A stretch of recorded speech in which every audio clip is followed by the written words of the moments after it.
आपलं जी कामं कंत्राटदारांच्या माध्यमातून चालू आहे निकृष्ट दर्जाची कामं आहेत आणि ज्या सेफ्टी नॉर्म्स पाहिजे त्या एकही पाळल्या जात नाहीये. तर मला वाटतं कामाच्या दर्जाच्या बाबतीमध्ये कुठेही तडजोड नाही. आम्ही IITच्या माध्यमातून असेल, टाटा कंपनीच्या माध्यमातून असेल किंवा आमचे अधिकारी असेल, 3 एजन्सी त्याच्यावर वॉच करतायत. त्यामुळे मला असं वाटत नाही की कामाच्या दर्जाच्या बाबतीमध्ये कुठे काही अनियमितता झाली असेल, थोडंफार सुरक्षेच्या बाबतीमध्ये काही झालं असेल, मला माहित नाही. मी माहिती घेतो. महापौर माझ्या सोबतच आहेत, उपमहापौर आहेत. पण ती माहिती मी निश्चित घेतो. पण क्वालिटीच्या बाबतीमध्ये, कामाच्या दर्जाच्या बाबतीमध्ये कुठेही तडजोड नाही. तुम्ही बघा स्वतः आणि आम्हाला सांगा की इथे असं चाललंय, ते तसं चाललंय. निश्चित आम्ही त्याच्यावर कारवाई करू. पण त्या बाबतीमध्ये कुठेही तडजोड करायची नाही. वेळेत आपल्याला काम पूर्ण करायचं आहे. थोडी अव्यवस्था होते, त्रासही लोकांना होतोय, धूळ उडते, काही ठिकाणी खड्डे खोदले गेलेले आहेत, अनेक ठिकाणी ड्रेनेजची व्यवस्था चाललेली आहे अंडरग्राऊंड, फायबर केबलच्या माध्यमातून गॅसचे आपण त्या ठिकाणी जाळं पसरवतोय शहरामध्ये. त्यामुळे खोदकाम चाललेलं आहे. पण मला वाटतं एक 2-4 महिने, 3-4 महिने त्रास होईल. पण मी आपल्याला निश्चित सांगेल की येणाऱ्या पुढच्या 25 ते 40 वर्ष मग आपल्याला काही बघण्याचं काम पडणार नाही. आपण आता रस्ते सुद्धा सगळे काँक्रीटचे करतोय, व्हाईट टॉपिंग करतोय. त्यामुळे खड्ड्यांचा विषय हा कायमस्वरूपी नाशिकमधून आपण संपवणार आहोत. आणि म्हणून या ठिकाणी मी नागरिकांची खरं म्हणजे दिलगिरी व्यक्त करतो की त्यांना थोडा त्रास निश्चित होणार आहे.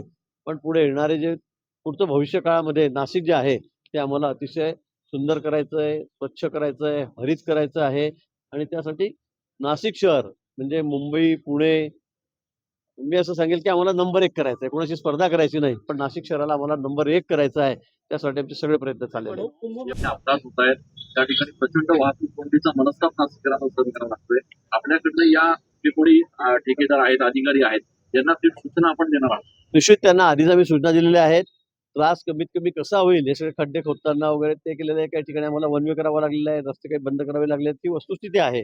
पण मी पुन्हा सांगेन की या बाबतीमध्ये सगळी खबरदारी महापालिका आहे, पोलीस प्रशासन आहे, ते या ठिकाणी घेतं आहे. त्याचबरोबर अजूनही काही सूचना आपल्या असतील तर निश्चित आम्ही त्या बाबतीमध्ये तशा सूचना अधिकाऱ्यांना त्या ठिकाणी देऊ आणि सगळं सुरळीत कसं होईल यासाठी मी प्रयत्न करू. पण 2-3 महिने अजून आपल्याला त्रास सहन करावा लागेल. पुन्हा सांगतो, थोडाफार त्रास सहन करावा लागेल. पण पुढे येणाऱ्या भविष्यातल्या सगळ्या सुखांसाठी 25, 30, 40 वर्ष मग आपल्याला कुठेही बघावं लागणार नाही. सगळ्यात मोठं चॅलेंज आहे पूर्णपणे संपूर्ण एकूणच उत्तर महाराष्ट्रामध्ये मोठं हब हे नाशिक आणि नंदुरबार आहे. तर या दृष्टिकोनातून आपण काही काळजी घेतो. निश्चित त्या संदर्भामध्ये परवाचा विषय झाला कॅबिनेटमध्ये सुद्धा. या संदर्भात माननीय मुख्यमंत्री महोदयांनी सगळ्या आवश्यक सूचना त्या विभागांना त्या ठिकाणी दिलेल्या आहे. मला वाटतं अतिशय बारीक लक्ष त्या सगळ्या विषयांवर शासनाचं आणि प्रशासनाचं या ठिकाणी आहे. राजकीय एक प्रतिक्रिया अशी आली दाखल आहे. खराच्या शिवनिका संस्थांमध्ये पुन्हा सिमेंट कॉन्क्रीटीकरणाचे आदेश या ठिकाणी सार्वजनिक बांधकाम विभागाने काढले. 83 कोटी रुपये त्यासाठी नाही, मला या बाबतीमध्ये माहिती घ्यावी लागेल. अधिकारी या ठिकाणी मी माहिती घेतो आणि मगच या ठिकाणी मी बोलेन. म्हणजे स्पेशल त्यांच्यासाठी निधी दिलेला आहे का काय आहे, का तिथे गावावरून तो रस्ता जात असेल तर त्यासाठी एखाद्या वेळेला मंजूर झाला असेल, मी माहिती घेऊन या संदर्भामध्ये बोलेल. निश्चित पूर्ण होणं अपेक्षित आहे. मात्र आताचा जो स्पीड बघतोय कामांचा, जी गती दिसते ते बघता ही कामं कुंभमेळ्यापर्यंत पूर्ण होतील का असा प्रश्न उपस्थित केला जातो. आम्ही माननीय मुख्यमंत्री महोदयांनी सगळ्यांनी शब्द दिला नाशिककरांना की कुंभमेळ्यापूर्वीच ही सगळी कामं पूर्ण होतील. कुंभमेळ्यापूर्वीच होतील. त्याच्यामध्ये असं नाही की मग कुंभमेळा आलेला आहे आणि कामं अपूर्ण पडली आणि आमची गैरसोय होते आणि ते कोट्यावधी भाविक या ठिकाणी येणार आहेत. त्यामुळे त्याची काळजी प्रशासनाला आहे, आम्हालाही आहे, सर्वांनाच आहे, सरकारलाही आहे. त्यामुळे आपण काळजी करू नका. ही सगळी कामं अतिशय क्वालिटी होतील, दर्जेदार होतील आणि वेळेमध्ये होतील.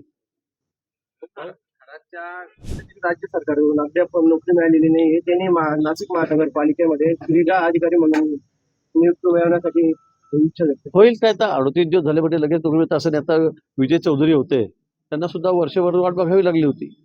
निश्चित त्यांच्याकडे आमचं लक्ष आहे. माननीय मुख्यमंत्री महोदयांनी ते भेटलेले आहेत, मी स्वतः त्या वेळेला होतो आणि त्यांनी पण शब्द दिलेला आहे. नोकरी त्याला मिळणार आहे, पण त्यांचं म्हणणं आहे मला क्लास 1 नोकरी पाहिजे. त्यामुळे थोडसा कायद्यामध्ये तशी तरतूद नाहीये.